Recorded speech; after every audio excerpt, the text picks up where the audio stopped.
मनुष्य सत्संग कर सकता है, संकीर्तन कर सकता है, अपने जीवन को साध सकता है, जीवन को धन्य धन्य कर सकता है, जीवन का कल्याण कर सकता है, लेकिन पशु नहीं कर सकता। इसलिए मनुष्य श्रेष्ठ है। लेकिन मनुष्य श्रेष्ठ तब है जब अपने जीवन को साधने का प्रयत्न करता है। अगर ऐसा तुलसीदास महाराज जी लिख दिए होते तो बड़े भाग्य पासु तन पावा, सुर दुर्लभ सदग्रंथ ही गावा, है? तो गड़बड़ा जाता ना। बड़े भाग्य मानुष तन पावा, सुर दुर्लभ सदग्रंथ ही गावा, धन्य है यह मानव, दुर्लभो मानुषो देही, देही नाम क्षणभंगुरा। इंद्रादि देवता भी इस मनुष्य तन को पाने के लिए लालायित रहते हैं। आखिर क्यों?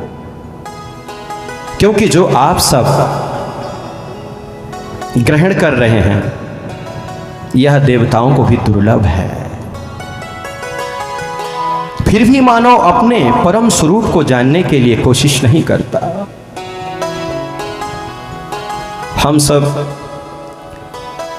कितने प्यारे परमात्मा की संतान है, कितने प्यारे हैं? कितना सुंदर परमात्मा अवसर दिया है, लेकिन जब सुनने को मिलता है, देखने को मिलता है, तो कभी कभी बड़ा कष्ट होता है।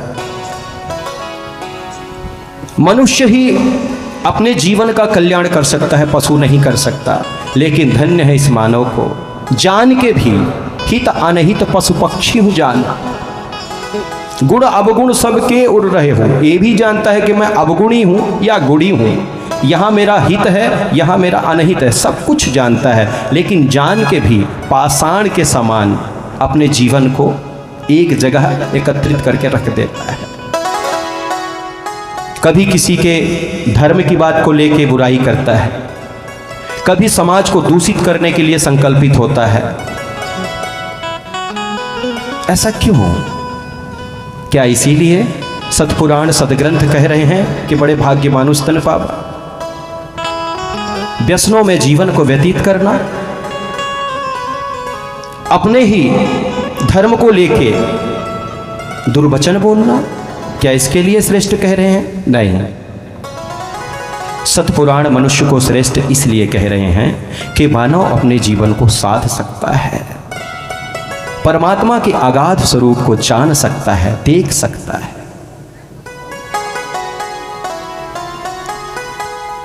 जीव 84 लाख योनि में भटकता है।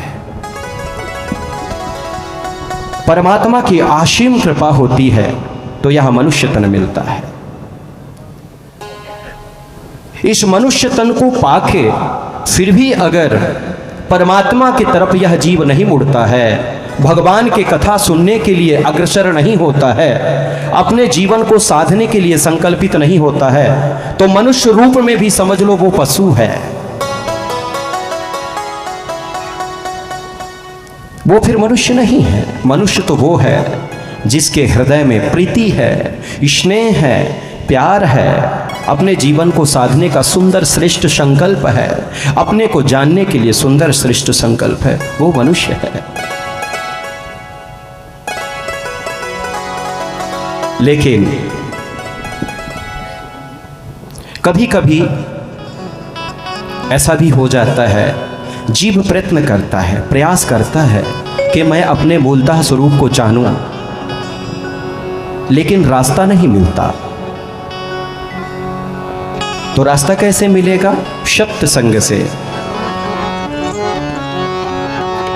विन सत्संग विवेक न होई, राम कृपा बिन सुलभ न सोई। बिन सत्संग विवेक न होई, राम कृपा बिन सुलभ न सोई। बिन सत्संग विवेक न होई, राम कृपा बिन न होई। बिन सत्संग विवेक न होई, राम कृपा बिनु सुलभ न सोई। बिन सत्संग विवेक न होई, राम कृपा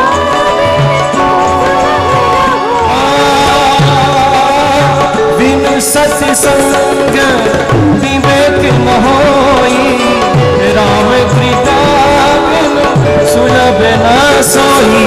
राम राम राम सीता राम राम राम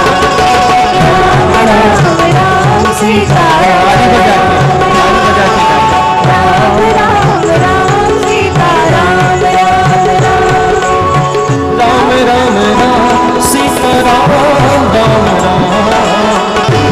राम राम सीता राम राम। अच्छा एक बात बताओ, ताली बजाने में क्या जोर लगता है? नहीं, ये जो है ना करतल ध्वनि, जब जीव अपने अगाध स्वामी को पुकारता है करुण रस में, तो वो हृदय से लगाने के लिए आतुर हो जाता है। व्याकुल